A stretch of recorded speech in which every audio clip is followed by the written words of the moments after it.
जय भीम, जय फूले, जय संविधान, जय हिंद। साथियों, आपने आज देखा होगा कि हमारे लोकसभा में प्रतिपक्ष के नेता राहुल गांधी जी दलित, पिछड़े, अति पिछड़े, आदिवासी छात्रों से संवाद करने के लिए बिहार के दरभंगा अंबेडकर छात्रावास में पहुँचे, लेकिन रास्ते में ही उनको रोकने की कोशिश की गई। और जिस तरह से उनको रोका गया, मैं समझता हूं कि हमारे संविधान में जो बाबा साहब का बनाया हुआ संविधान है, ये एक किस्म से उसकी धज्जियां आज उड़ाई गई हैं। और इससे पहले कि मैं आगे कुछ अपनी बात को कहूं, मैं चाहता हूं कि वो वीडियोस, जो छोटी सी क्लिप है वीडियो की,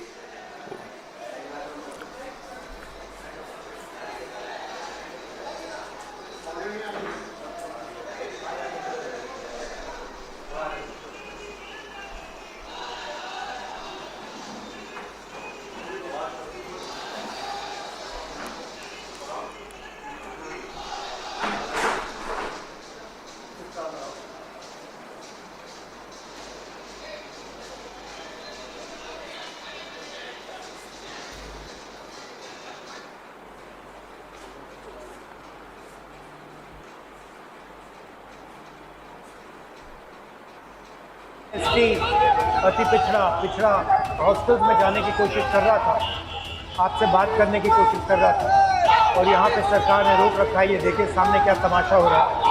गेट खोलिए, गेट खोलिए, मैंने राहुल जी को बाहर निकालने के लिए वहाँ नहीं जाने, हम कहीं जाने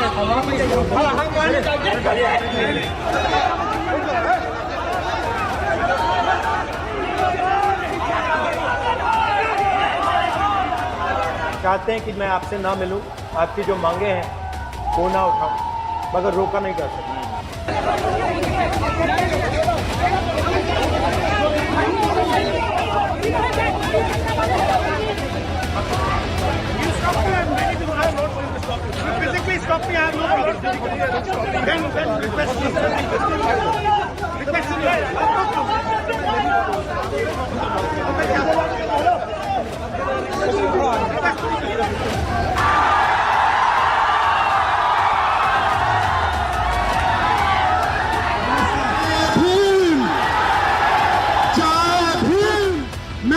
जैसे मैं यहाँ आया हूं ना, रोक नहीं पाए, वैसे ही नहीं रोक पाएंगे जब तक इन्होंने प्राइवेट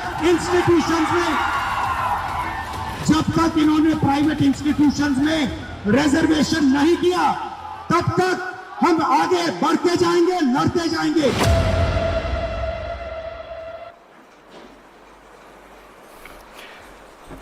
ये माना कि आपको अपनी तलवार की तेजी आजमानी है, लेकिन इस देश के दलितों, पिछड़ों, अति पिछड़ों, आदिवासियों की गर्दनों पर इसका इम्तिहान कब तक करोगे? हमारे देश में दलितों, पिछड़ों, अति पिछड़ों, आदिवासियों की शिक्षा को ये सरकार जब से आई है, लगातार उनको रोकने का प्रयास किया जा रहा है। उनके वजीफे बंद किए जा रहे हैं। रोहित वेमुला का जो मामला है वो आप सबके सामने रहा है। जो सरकारी स्कूल और जो कॉलेज हैं, उनकी हालत गड़बड़ कर दी गई है। और जो संविधान में 29 जनवरी 2014 को सुप्रीम कोर्ट ने धारा 15(5) पास कर दी कि प्राइवेट संस्थानों में भी दलितों, पिछड़ों, आदिवासियों को आरक्षण दिया जाएगा, वो आज तक इस सरकार ने 11 वर्षों से रोक के रखा है और नहीं दे रहे। लेकिन एक लंबे अरसे के बाद, वो कहते हैं कि हजारों साल नरगिस अपनी बेनूरी पे रोती है, बहुत मुश्किल से होता है चमन में दीदावर पैदा।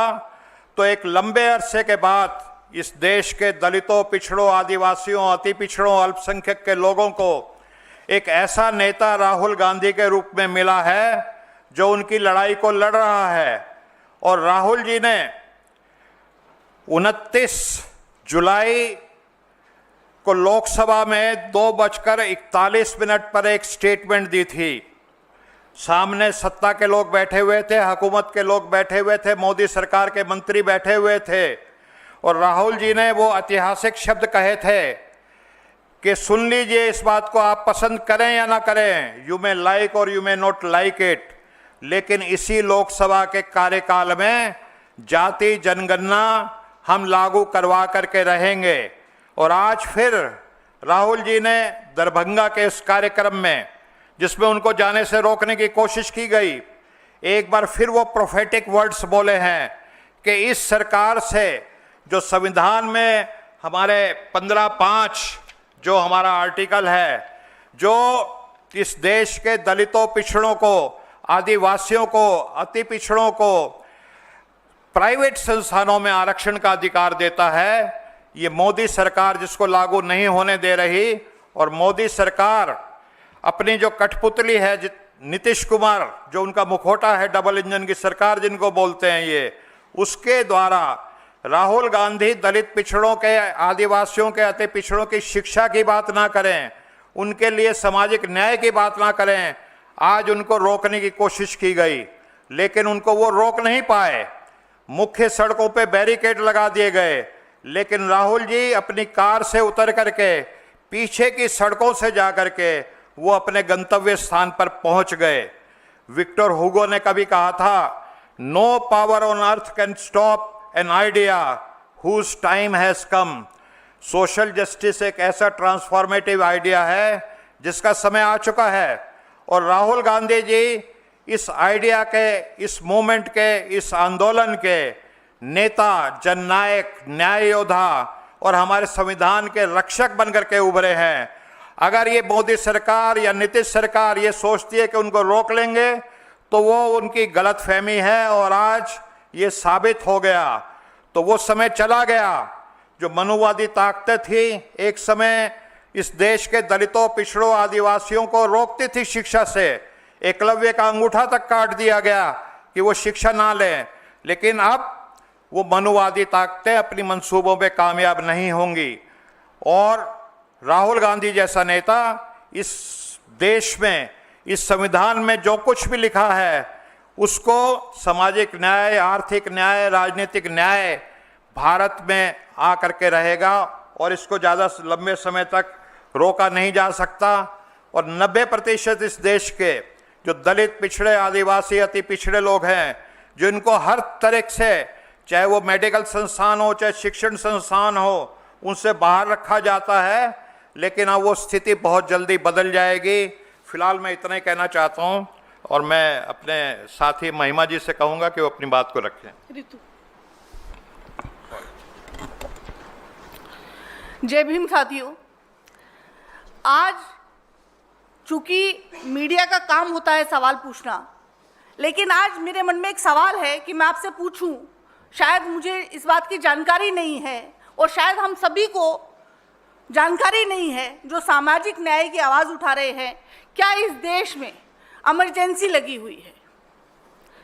क्या इस देश में इमरजेंसी लगी हुई है कि नेता विपक्ष जो है वो छात्रों से मिलना चाहते हैं और उन्हें इतनी बुरी तरह से रोका जाता है, पुलिस के द्वारा, प्रशासन के द्वारा धक्का मुक्की की जाती है?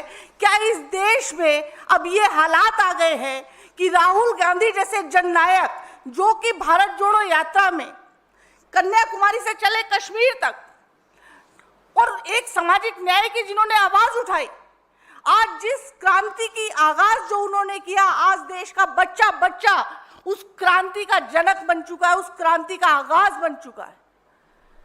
जब राहुल गांधी दलितों की बात करते हैं तो क्यों जो है ये सरकार डर जाती है?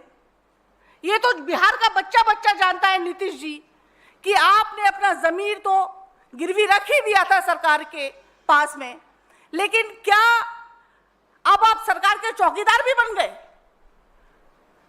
कि आप राहुल गांधी, जो कि न केवल जननायक है, न केवल सांसद है, बल्कि नेता प्रतिपक्ष भी हैं, अगर वो उन छात्रों से मिलना चाहते हैं जो हाशिए में सबसे पीछे रखे जाते हैं, दलित छात्रों से मिलना चाहते हैं, उनकी समस्याएं सुनना चाहते हैं, तो ये सरकार इतना डर क्यों जाती है? ये सरकार इसलिए डरती है कि राहुल जी अगर उन छात्रों से मिलेंगे तो वो छात्र जो है इस सरकार की पोल खोल देंगे कि हॉस्टल में क्या क्या होता है, कितनी बार हॉस्टल को खाली करवाया जाता है, उन्हें जात के नाम पे अपमानित किया जाता है, उन छात्रों को जातियों के नाम पर कितनी यातनाएं दी जाती हैं, उनकी स्कॉलरशिप रोकी जाती है, उनकी मेरिट रोकी जाती है, उनके साथ दुर्व्यवहार किया जाता है। तमाम जितने भी हमारे देश के बड़े संस्थान हैं, हमारे दलित छात्रों को वहां पर जो है एंट्री नहीं दी जाती। और जब राहुल गांधी इस बारे में बात करते हैं कि क्यों दलितों को जो है जो हमारे मुख्य देश के संस्थान है, हमारे संगठन है, उनसे दूर क्यों रखा जाता है, तो ये सरकार क्यों डरती है? ये सरकार डरती है कि अगर इस देश का 90% दलित, ओबीसी, पिछड़ा समाज अगर जग गया तो ये सरकार का तख्ता पलट देंगे। और सरकार अपना तख्ता पलटने से डरती है, इसलिए इस समाज की आवाज को हमेशा से दबाया जाता है, दलित को और दला जाता है, पिछड़ों को और पीछा किया जाता है। ये लेकिन राहुल गांधी ने जो एक इंकलाब की आवाज जो इस देश में उठाई, जब उन्होंने भारत जोड़ो यात्रा शुरू करी, वहां से ये इंकलाब उठा और आज इंकलाब उस मुकाम तक पहुंच गया है कि राहुल गांधी को अब किसी सरकार की परमिशन की आवश्यकता नहीं है। अब जो हमारे देश के छात्र हैं, जो दले गए हैं, जो हमारे देश के युवा हैं, जो दलित हैं, पिछड़े हैं, वंचित हैं, वो उनको हाथों हाथ उठाकर उस जगह पर लेके जाएंगे जहां पर उनकी जरूरत है। और इस देश में जहां भी अन्याय होता होगा, अत्याचार होता होगा, दलितों को पीछे रखा जाता होगा, उन पर अत्याचार होते होंगे, वहां वहां राहुल गांधी आपको दिखाई देंगे। और ये सरकार चाहे जितनी मर्जी कोशिश कर ले, राहुल गांधी को रोक नहीं सकती है। इन्हीं शब्दों के साथ मैं अनिल जी से रिक्वेस्ट करूंगी कि वो अपनी बात कहें। मैंने तो कह दी। Any questions regarding it?